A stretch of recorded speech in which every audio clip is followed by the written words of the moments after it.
Good morning, everyone, and welcome to Activities for People Living at Home with Dementia. My name is Martha Brown, and I am your volunteer with Dementia Friendly Fort Worth. We are proud to offer this series with funding from the Area Agency on Aging and the United Way of Tarrant County. These programs are recorded and are made available for viewing through a YouTube channel for future use. I am your host for today's activities. Our topic today is brought to you by Peggy Spear from the Amon Carter Museum of American Art. Peggy is going to talk to us about St. Patrick's Day, and it looks like most of us are wearing a little bit of green so we won't get pinched. Peggy, take it away. All right. I know, I love all the green. It's so festive on screen. Martha, I was going to say, it doesn't look like your corsage is going to last very long. Woodstock is really attacking it. Yes, he is, and I'm feeling it fall on my arm. Oh, no. That's funny. He's a chewer. All right. Well, again, I've committed myself to a topic that our collection just couldn't support. So we're expanding St. Patrick's Day to Irish a little bit. And I couldn't find anything in our collection that was clovers, that was shamrock, that was St. Patrick's Day parade. I thought for sure we would have some journalistic images in our collection of the Boston or New York or Hoboken parades, but we did not. So we're kind of grasping at straws, but it makes it fun. So our first image, well, first of all, St. Patrick's Day. Are any of you St. Patrick's Day buffs? Nope. Oh, John, share with us what you know. Birthday's on St. Patrick's Day. Yeah. Myra's mother's birthday was on St. Patrick's Day. That's a double the fun, double the green beer. Double the green bill. That's right. So saying I actually, my degree is in Catholic studies. I come from a very Catholic family. Art history and Catholic studies is my degree. So St. Wow. Patrick's Day has always been a big party and celebration in our family since we were little kids. So St. Patrick was a bishop in Ireland, and he was actually kidnapped and brought to Ireland, eventually left, and then came back to Ireland when he had escaped. So he became a bishop. He is thought to have brought Christianity to Ireland, and legend in the Catholic Church is that he's the one that explained the Holy Trinity on a shamrock. So often you see him holding the shamrock. Legend also has it that he drove all the snakes out of Ireland. There are no snakes in Ireland. There are no snakes in Ireland ever. Too cold for those reptiles or whatever they're amphibians to be living in there, but that is how the legend goes. And so St. Patrick is the patron saint of Ireland. So that is a little history on the saint himself. That's So good. the celebrations on March 17th, that's the day he is supposed to have died or is recorded as dying, and in the 5th century. And it wasn't until about the 10th century that Roman Catholics started celebrating this saint. And not necessarily the way that we celebrate him today. The parades didn't start happening in the United States until I think within the last 50, 100 years. So that's a relatively new celebration. Or can I call you back when our meeting is over? So, okay. Good morning, Dusty. Good morning, Nancy. Good morning. All right, so now we know a little bit about the Catholic saint. What do we see here? Thank you for the history lesson.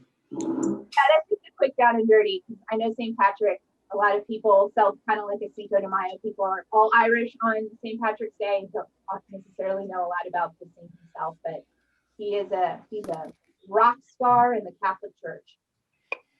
Yeah, he had some kind of life. Yeah. I'm sorry I missed the little speech there. Oh no, that's okay. Just giving a little history on who St. Patrick was. So he's very similar in his life to John Newton, because Patrick was also a slave and John Newton was a slave, and they both went back and preached the gospel. Who is that? John Newton with Amazing Oh, Grace. yeah. He was a slave, or a slaver and then a slave, and he became a Christian, and Patrick was the same way. He was a slave, became a Christian, and then went back to Ireland. Right. But the Amazing Grace, what's his name? I forget. Newton. Newton. He was a slaver rather than a slave, Right. wasn't he? Well, he was a slaver and became a slave. Oh, I didn't know that. Yeah, he became a slave because his conscience was getting to him, and the people he was working for made him become a slave. Huh. But he was a slave actually in the hold of one of their slaver ships. He became a Christian. Learn all kinds of cool stuff being on this meeting. Yeah. Oh, David, the whole world is just better because of this group. Sorry So- taking up your time. No, I agree. no. Sorry about that. I threw that in. No, it's interesting. So we're starting off with a photograph. What do we see in this photograph? And Obviously a Catholic priest. Catholic priest. He seems tall compared to everything around him. Yes. He does. And, you know, this artist lied. We know that. But this particular artist is said to not to have manipulated the photographs that she made. We have found that that is not true. We know she manipulated photographs. I don't know if she manipulated this one in terms of distortion or things like that, but he's very tall. He's very serene, Yeah. very peaceful, Very peaceful. and stately, you know, and it's his demeanor. Yeah, he has a bit of a presence to him. And we've talked about this type of style of photograph before. It's called pictorialism. And it's not documenting a scene. It's more of telling a story about a scene. It's softer images. I mean, the background you can see looks very blurry, very out of focus. It's deliberate. That's how, I mean, if Cipral wanted to make it a very crisp photograph, she could have, but she deliberately chose to soften the background, making this priest the focus. I mean, he would have been, I think, anyway, but it's really about him and not anything else around him. It's interesting he's not facing the camera though. So what is this stance or this gaze he has? What is that? What kind of thoughts do you have about that, or what kind of story is that telling to you? He's going somewhere. He's Take me out. deep in thought. Deep in thought. Yeah, Yeah. I see what you're saying. Was that Rusty? And you know, knowing that he's a man of the cloth, it almost, while it's blurry, to me, I get this impression that he is part of that landscape, or he's part of what God's will is with that landscape. So there's this looking off in a distance is almost looking to a higher being. As, Yeah. you know. He's watching. Yeah. Yeah. And this particular photographer was really well known for taking portraits, landscape and portraiture. So we got a little bit of both in one photograph. But she took portraits of Albert Einstein and other famous people during her lifetime. So she was very good at capturing part of the essence of the person through photographs. So, you know, someone said deep in thought, you know, that contemplative life, that life in prayer and solitude might be captured here in this priest's portrait. And I could not find anything about this specific priest. And she never left the United States, or she's Canadian, but she never went to Europe. So this was not taken in Ireland. This had to have been somewhere in the United States. Okay. All right, so we're now moving on to our next. Cabbage. Again, I'll walk you through this one. Never seen Margaret before? We have not seen Margaret Watkins before, I don't believe, with me. You might have before I picked up, but I've not shown you any Margaret Watkins before. Okay. She's a Canadian American, and she's also known for her, or she's just Canadian, but she was known for commercial. She did a lot of commercial photography in her time, and she was well known during her life. especially in a time when women were not, she was creating and working in a time when women were not viewed on the same platform as men. So this was really kind of wonderful for a successful career for her. Anyone know why I picked cabbage? Well, because Something St. Patrick's green. Day, use a lot of Irish eat a lot of cabbage. Corned beef? Corned Yeah. beef and cabbage. Yeah. Yeah. So during, starting in the 10th century, that would be the traditional meal you would eat on St. Patrick's Day. It was either bacon, which, you know, transitioned into corned beef, and cabbage. And during St. Patrick's Day always falls during Lent. And in the Catholic Church, you cannot eat meat on Fridays. Yep. So it's always been, and as long as I've been alive, that's no matter where I'm living, the bishop has always lifted it on Fridays. If St. Patrick falls on a Friday, the bishop issues a special dispensation that allows Catholics to eat corned beef on St. Patrick's Day. Oh, really? Yes. So the bishop, the Archbishop of Dallas Fort Worth, has in the past, this is today, but I think a couple of years ago it was on a Friday. He lifted it so we could all eat our corned beef and cabbage. But what do we see? We've seen cabbage and we've seen lettuce before. This is apparently a very interesting topic to artists. I was thinking about that because I think it wasn't the person that did lithographs. Yep. It did cabbage, and I think that maybe that's what Don was thinking Yeah, about. that's what I think. You've seen it. That's what I was thinking. You know, it did lithographs with using cabbage. Yes. And if you can reflect on what those artworks look like, I didn't drop one in here to compare, but do you remember they were very abstracted? Mm-hmm. Do you see some of those same types of abstractions here? No, this is pretty straightforward. Pretty Yeah. big it is. Oh. Yeah. She crops it in a way that might, if I didn't give you the title, she crops it, she gets very, very close. So there is a little bit of, might take you a second to realize, am I looking at the inside of a flower, or is this cabbage, or, you know? Yeah, it looks like a rose. A rose, yeah. Yeah.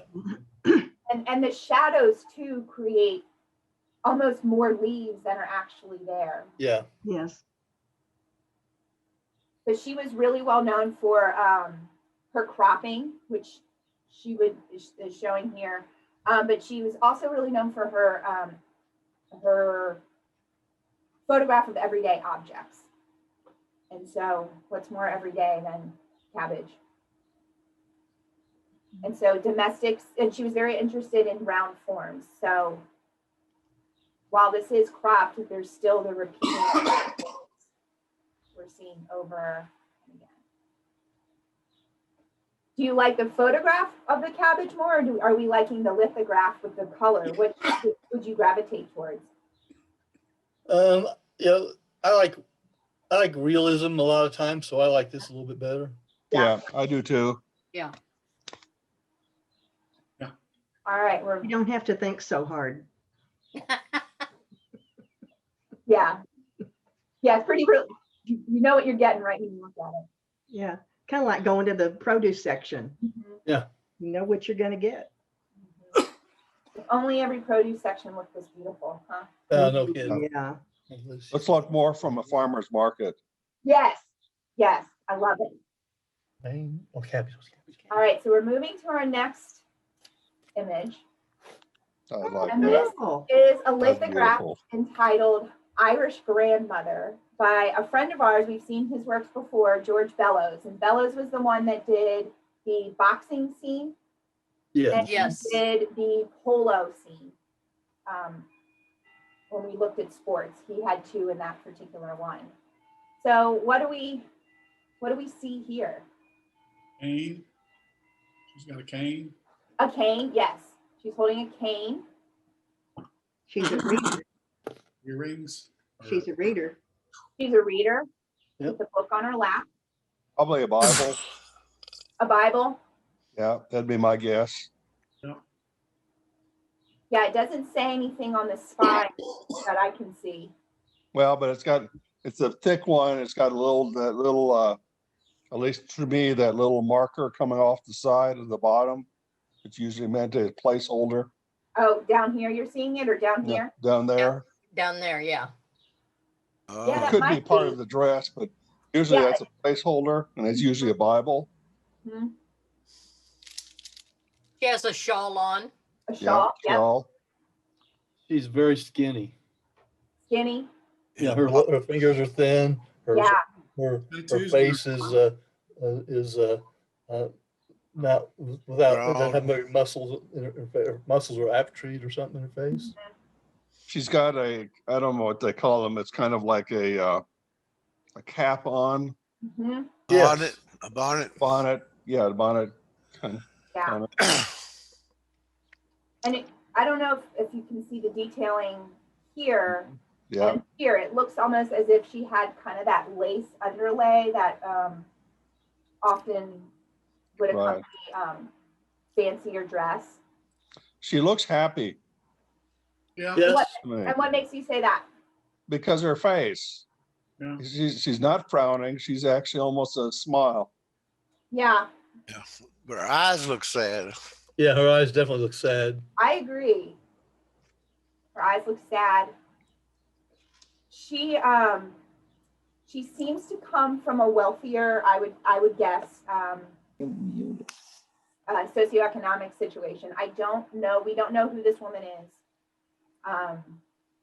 But we do know that George Bellows, this was a time in his career when he was up in Woodstock, New York, and he ended up building a house up there.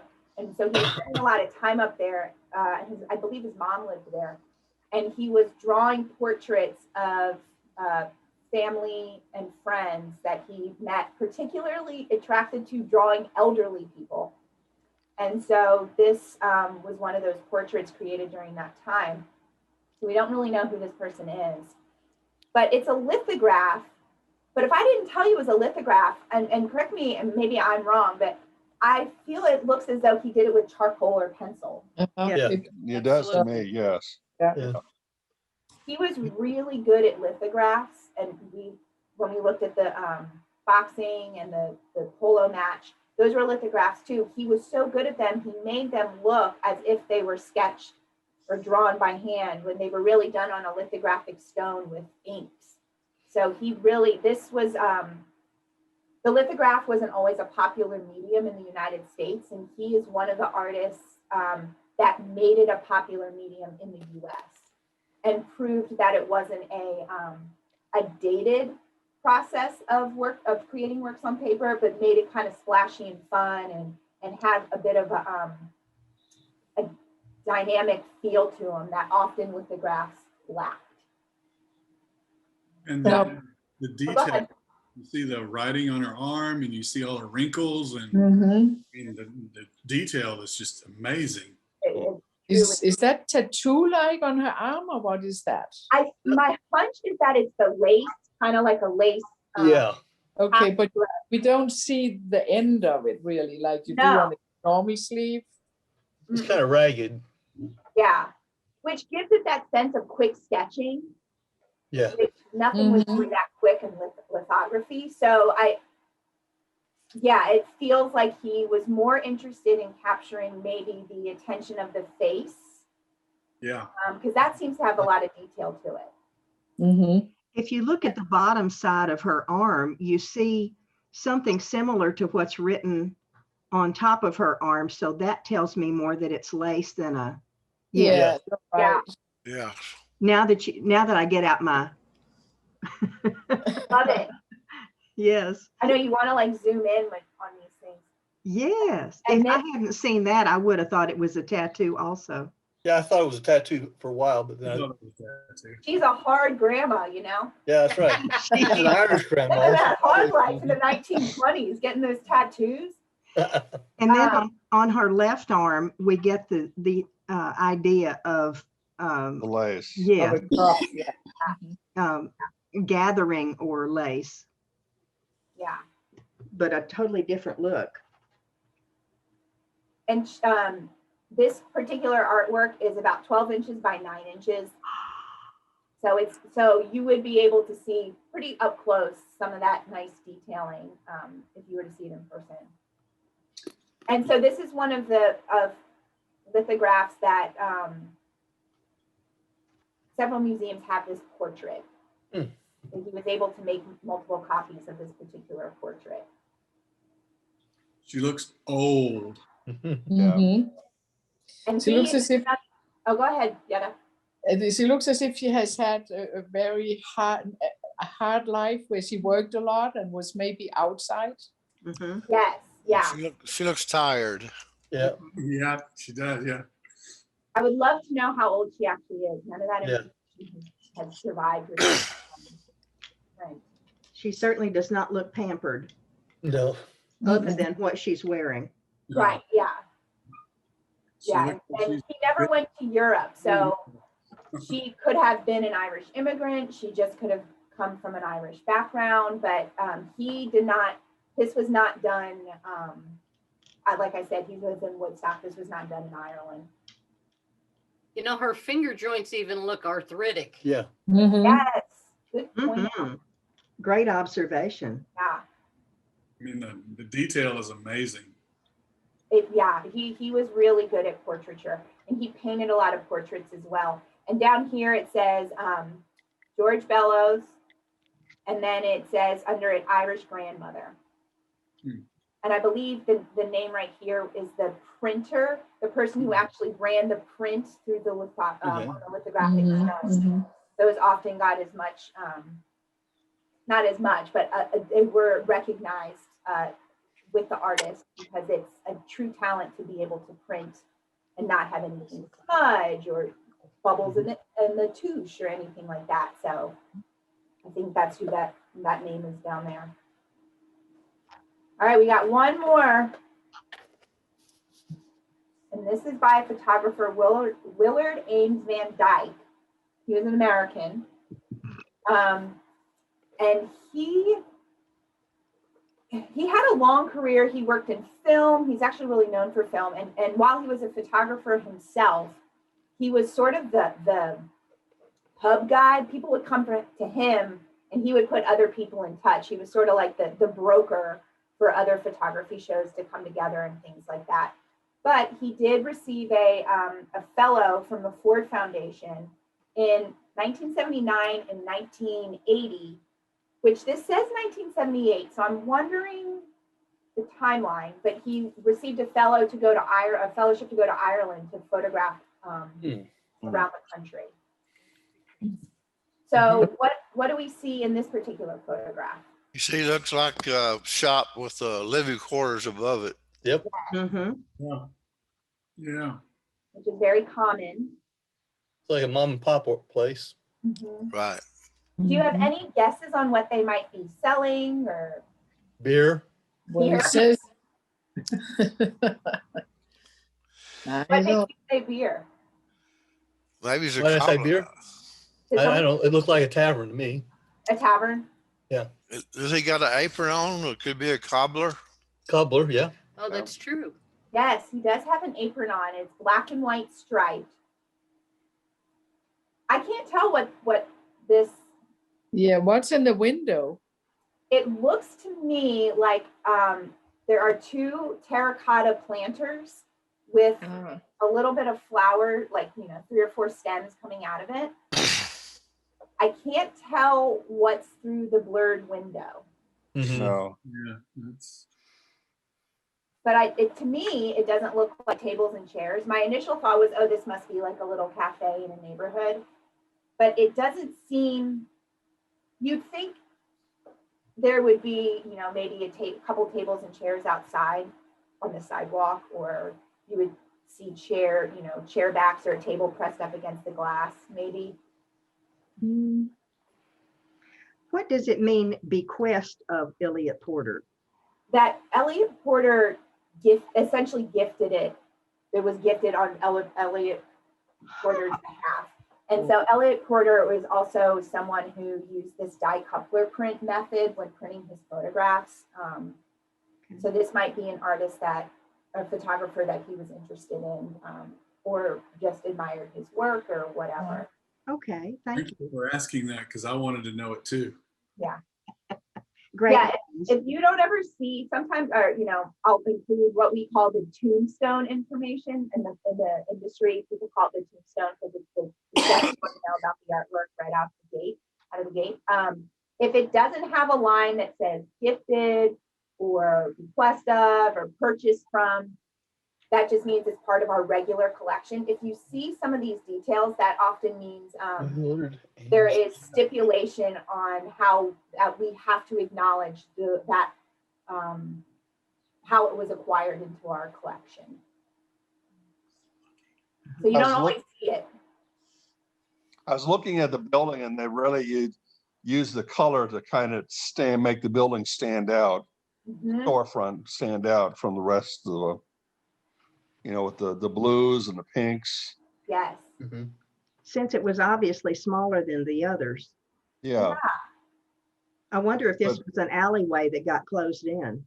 I know. No, It's very, very clean.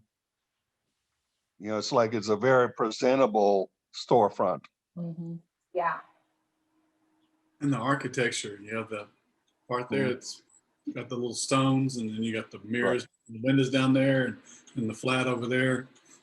So it feels very vertical to me. Your eye just wants to keep going up and down with it. You're not necessarily pulled across, you know, Right. There's no real story to it, but you're just interested. You keep, because I want to know, you know, I'm following this up, and then if you hit that level change, you kind of want to go down, you know, everything's very angular. Tidy. Yes. And so on this trip, we have other photographs in the collection from this artist of landscapes that he took of Ireland. But it's such a sweet picture. I was talking to one of the curators of photography, and she was like, I just love this picture. And there's no real reason why, but it's just a sweet image. Peggy, thank you. I've got to leave for today, but thank you so much. Bye. Enjoyed it. Okay, bye. Okay, we'll see everybody tomorrow. All right, Steve, Bye. bye. Bye-bye. Now, why is the year on the picture 1979 and up here it says 78? You know, yeah, that's what I'm trying to figure. I was trying to figure this out. He went to Ireland on that fellowship in 79 and 80. So, and he hadn't been to Ireland before. So it makes me think it was either typed in wrong in our database, or he actually went in towards the tail end, which would make sense with the weather, because it looks like it's not freezing cold. He went in the tail end of 78 into 79. So I'm not sure why there's that discrepancy. If you take a really hard look at the numbers for Ireland, 1970, that could be an 8 with a tiny tail instead of a 9. It might be, but I was looking at his fellowship from the Ford Foundation, and he was awarded it in 79 and then again in 80. So okay. I don't know. There's something happening, and I couldn't beautiful mind it all together to figure out where that disconnect was. Nancy's gone too. Well, those are our 4 sort of St. Patrick's Day related images. But next week, I'm back with images of hats in American fashion here at the Amon Carter. So that I promise you, I can deliver on that. Hats. Okay. Hats it is. Hats it is. And then Don and Myra, I see y'all tomorrow, and we're getting hats we're doing hats for the Amon Carter Artful Moments, but you'll be getting different hats than the hats. Different hats. All right. Oh, good. You're already warming up with your little leprechaun hats. That's right. That's right. Perfect segue. All right, friends, be good. I'll see All y'all. right, bye, Peggy. Bye, Bye. Peggy. Bye, Peggy. Thanks. Bye. Thank you, Miss Peggy. Well, okay. Do y'all want to go right into 5th Street Cafe? Sure. Sure. Okay, let me do our dog and pony show.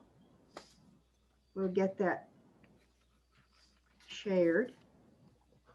Tomorrow we're doing Jeopardy again. All right. All right. all right. Yes. And I won't find something quite so simple as I did last week. I'm going to make you work for this one. Oh, no. Oh, no. But you know, none of these are going to be difficult because I have to be able to answer them too. Yeah.